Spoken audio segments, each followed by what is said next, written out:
¿Qué tal? Mi nombre es Carla Yasmín Linares Coyote y el día de hoy les traigo un video con la temática La enseñanza de la lengua materna en educación secundaria y su importancia de atenderla en la diversidad. Cabe mencionar que este video está constituido por 9 cuestiones específicas, 9 interrogantes a las cuales les voy a ir dando respuesta una a una conforme acabe de responder cada una.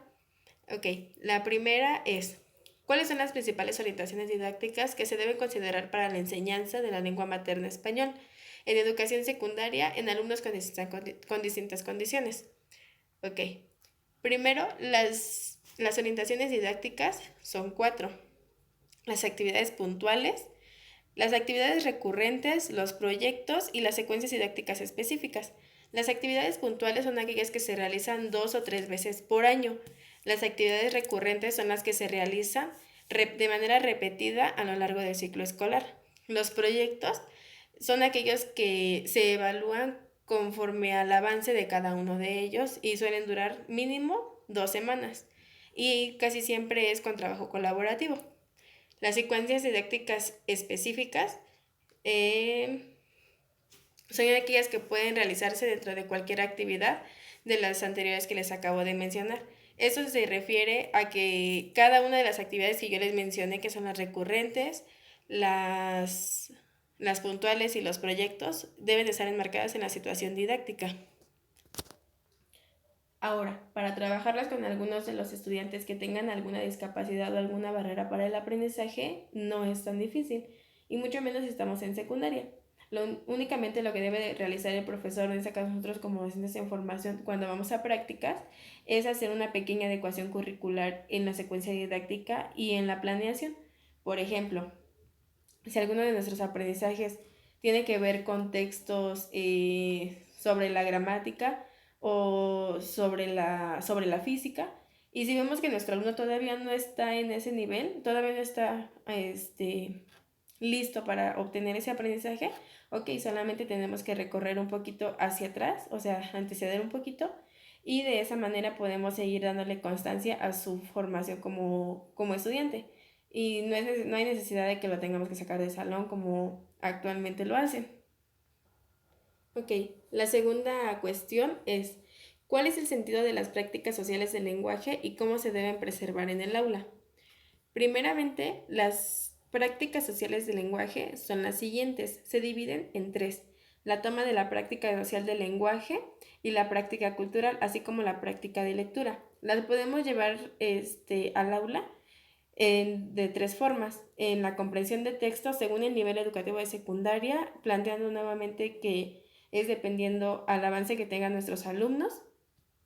La ampliación de vocabulario con sus iguales, profesores y familia.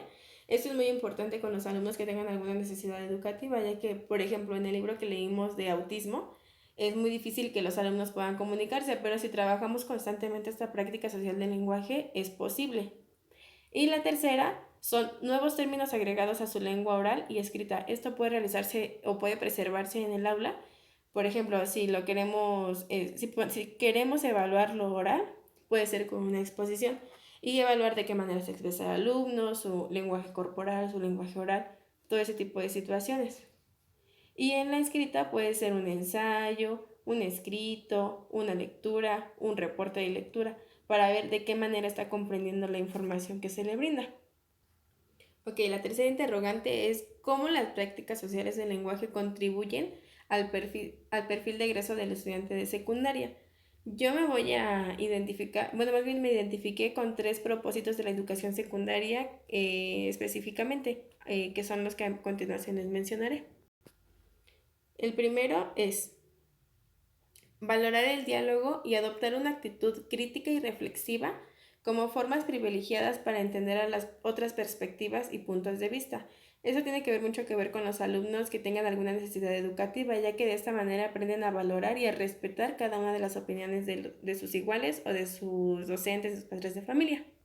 La segunda es utilizar el lenguaje de manera imaginativa, libre y personal para reconstruir la experiencia propia y crear mundos de ficción. Esto nos sirve mucho para los alumnos que tengan alguna necesidad educativa o no, ya que de esta manera podemos darles como esa libertad de que no solamente deben de leer los textos que se les dan en la escuela, sino que también Hay muchos textos por los cuales ellos pueden interesarse y de ahí pueden ampliar su vocabulario, ampliar su escritura, tener mayor crítica de reflexión acerca de algún texto en específico. Y por último, es ampliar su conocimiento y las características del lenguaje oral y escrito, para así utilizarlo y comprender y producir textos, que era lo que anteriormente les mencionaba. Dentro de un salón de clases, para seguir con esta práctica social del lenguaje, debemos comprender textos, producirlos oralmente, de manera escrita o hasta de manera corporal. La cuarta cuestión es cómo deben enseñarse los contenidos de la lengua materna español en este nivel.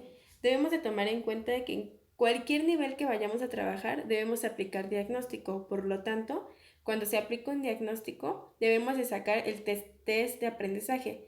Entonces, de esta manera nosotros podemos ir viendo, analizando y críticamente decir o analizar los resultados de cómo aprenden cada uno de los alumnos, sacar estadísticas y ver de qué manera podemos hacer que todos aprendan de la misma manera, y no importando cuántas técnicas utilicemos, ya sea de manera visual, que tengamos que tocar las cosas, no importa, y no importa para cuál materia. Entonces, ¿cómo deben enseñarse los contenidos? De acuerdo al test de aprendizaje, a los resultados que arroje. La siguiente cuestión es, ¿cuáles son las modalidades de trabajo que se sugieren para desarrollar la clase de español y cómo a través de ellas se favorece el lenguaje de los estudiantes contemplando la diversidad? Nuevamente vuelvo a repetir que estamos trabajando con el aprendizaje es clave. Entonces, dentro de este libro nos marca que para trabajar con este campo de formación, que es la lengua materna español, con cualquier alumno deben de realizarse proyectos, actividades recurrentes, actividades indicativas de acuerdo a cada uno de los aprendizajes que estemos trabajando con los alumnos. Por ejemplo, en algún caso que tengamos algún niño con alguna necesidad educativa especial, lo único que debemos es hacer una pequeña adecuación curricular de acuerdo a disminuir o aumentar un poco los contenidos, dependiendo de si tiene algún problema neurológico o en algún caso que nos lleguemos a encontrar con alguien con actitudes sobresalientes.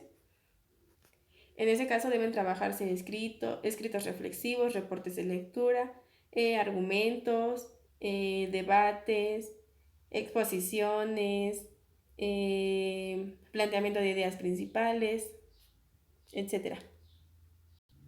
La siguiente cuestión es, ¿por qué es importante el uso de las redes sociales como potenciadoras en el desarrollo de la lectura y la escritura en los adolescentes y su incorporación a las actividades de enseñanza y aprendizaje? Bueno, de acuerdo a la lectura de la primera unidad, que era de las redes sociales y los adolescentes, nos marcaba muchos contras, por ejemplo, que era la ortografía, la falta de signos, las malas palabras, los modismos o jergas que se llegan a encontrar en los alumnos.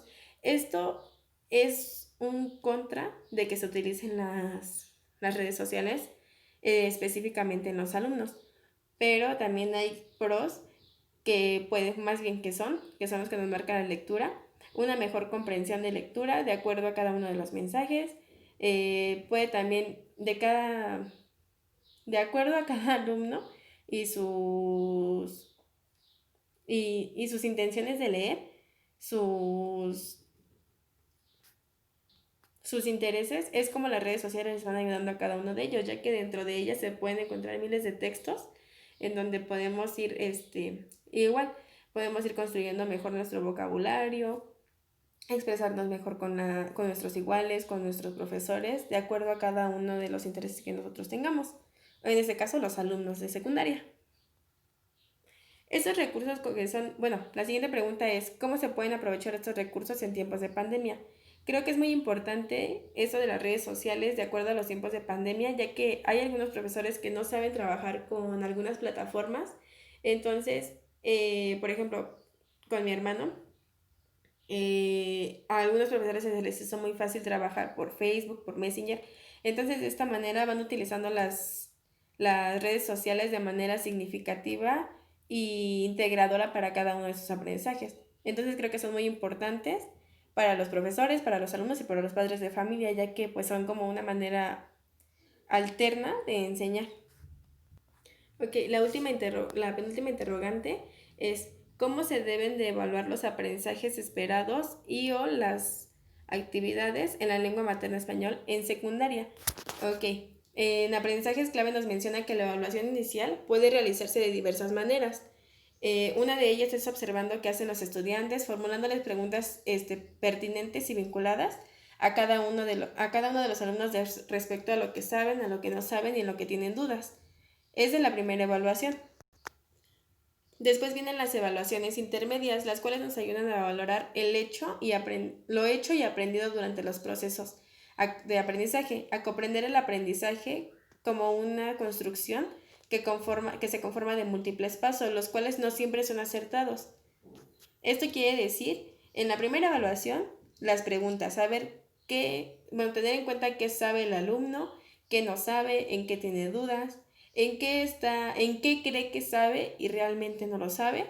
Y de acuerdo a eso, pues las actividades que vaya desarrollando, de ahí introducimos la evaluación intermedia, que es valorar lo hecho y lo aprendido durante el proceso de enseñanza-aprendizaje. Y por último, la evaluación final. En aprendizajes clave nos pone un ejemplo, en lo cual me pareció muy importante y se los voy a leer tal cual, que nos dice, el profesor al evaluar un texto no debe concentrarse únicamente en la ortografía, sino que es importante que considere otros aspectos como la organización gráfica, la sintáctica, la semántica, señalándolas con viñetas que desglosan el aprendizaje esperado. Una sugerencia para construir una evaluación integral es apoyarse en las viñetas que desglosan los aprendizajes esperados. Esto quiere decir que no cuando evaluemos un trabajo quiere decir que si el alumno tiene una excelente ortografía, entonces tiene 10, pero si tiene una buena organización, pues entonces no cuenta. Eso no tiene nada que ver. Debemos de observar y de estar atentos en todo, no únicamente en un solo concepto. En este caso, que tomé la ortografía. Ok, como conclusión puedo decir que Aprendizaje es clave es un libro súper completo, de acuerdo a todo lo relacionado con la educación secundaria, con los adolescentes, al igual con las lecturas que la maestra nos ha desglosado a lo largo de la primera y la segunda unidad. Entonces, como conclusión puedo dar que es un libro demasiado completo y que cualquier profesor de educación secundaria que quiera, que pueda dar una leída si tiene alguna duda, es una herramienta muy útil, muy indispensable, ya que trae cada uno de los apartados desglosados específicos, tal cual como se los acabo de decir en el video. Espero que me hayan entendido y que este video les sirva de algo. Y muchas gracias por haberme escuchado. Ok, por último quiero despedirme con la frase de que debemos de tener en cuenta las necesidades de cada uno de los niños en tiempos de pandemia, ya que no todos estamos igual, no todos tenemos las mismas posibilidades, no todos estamos en el mismo piso en estos tiempos de dificultades en la educación. ¿Ok? Profesores, tomen en cuenta que todos tenemos dificultades específicas